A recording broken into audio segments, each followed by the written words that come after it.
필리핀 가사도우 및 가사관리사들이 지난 6일 입국했습니다.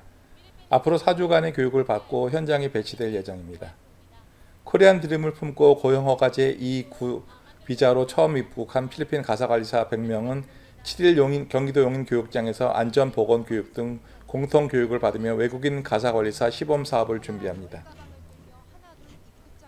이들은 고용허가제 공통 2박 3일 기본교육을 시작으로 4주간 총 160시간의 특화교육을 받은 뒤 9월 3일부터 본격적인 서비스를 시작할 예정입니다.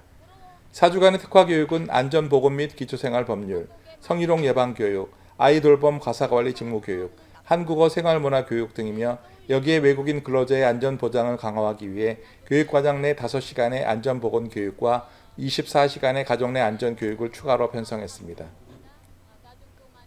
필리핀 가사도우미들은 고용허가제 E9 인력으로 입국했으며 정부가 인증한 가사근로자법상 서비스 제공기관에 고용됩니다.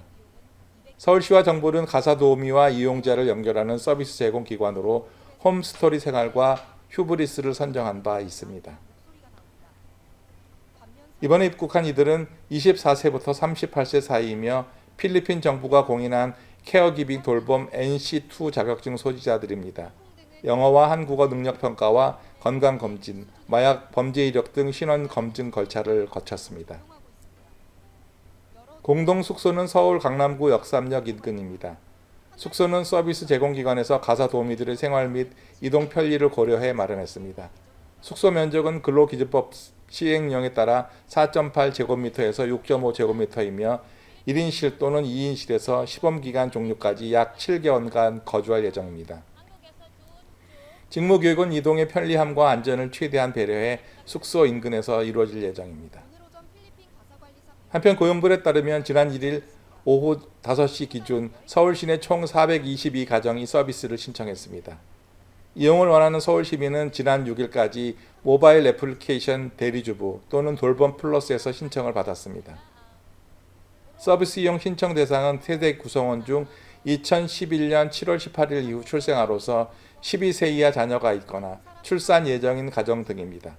소득 기준은 없으며 한부모, 다자녀, 맞벌이, 임신부가 있는 가정 순으로 우선 선발하되 자녀 연령이나 이용 기간 등도 고려해 선발할 예정입니다. 서비스는 9월 3일부터 내년 2월까지 6개월간 진행됩니다.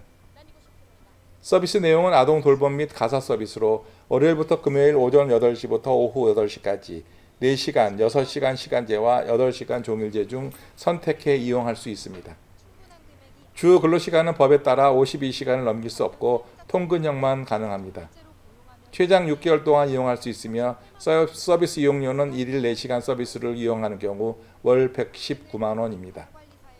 이는 올해 시간당 최저임금 9,860원과 4대 보험 등 최소한의 간접 비용을 반영한 금액으로 현재 공공 아이돌봄이 시간제 종합형 이용료인 월 131만 원에 비해 9.2% 저렴합니다.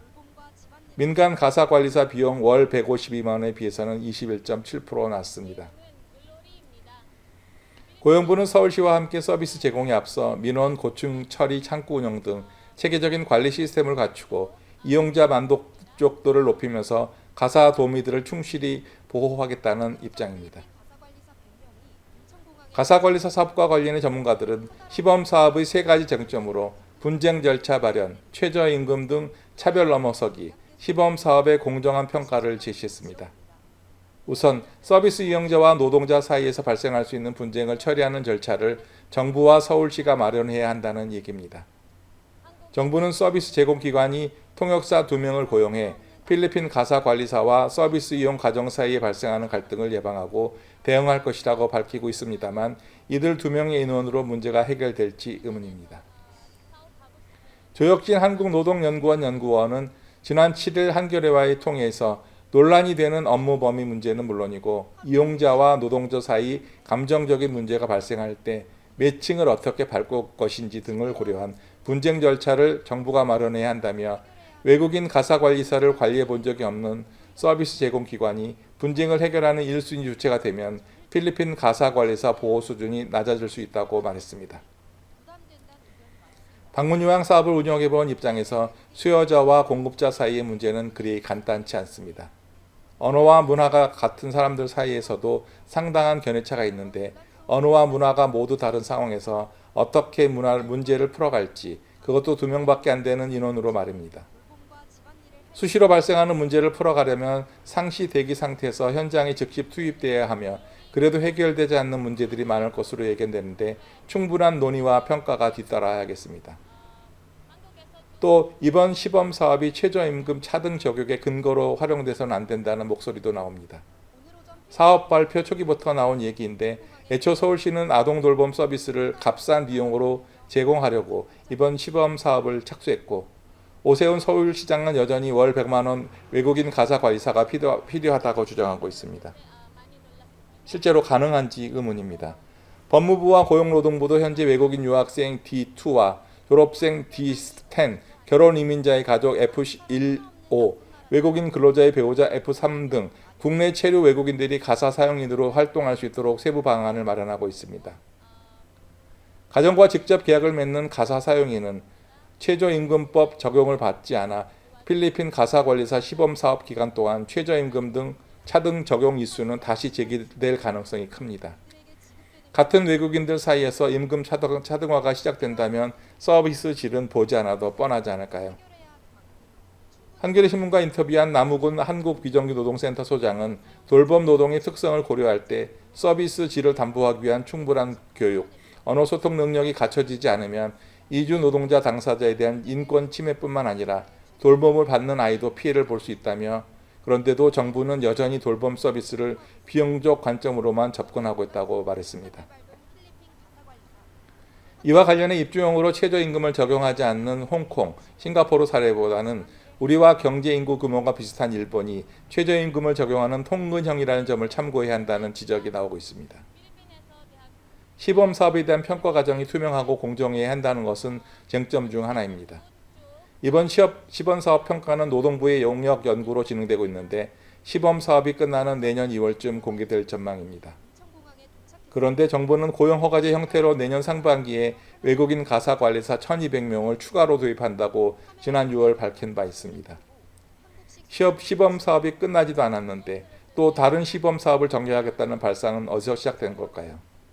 시범 사업에서 발생한 문제점을 평가하기도 전에 사업 확대부터 발표하는 것은 보여주기식 행정의 표본이 아닌지 모르겠습니다. 결국은 피해는 아이들이 받습니다.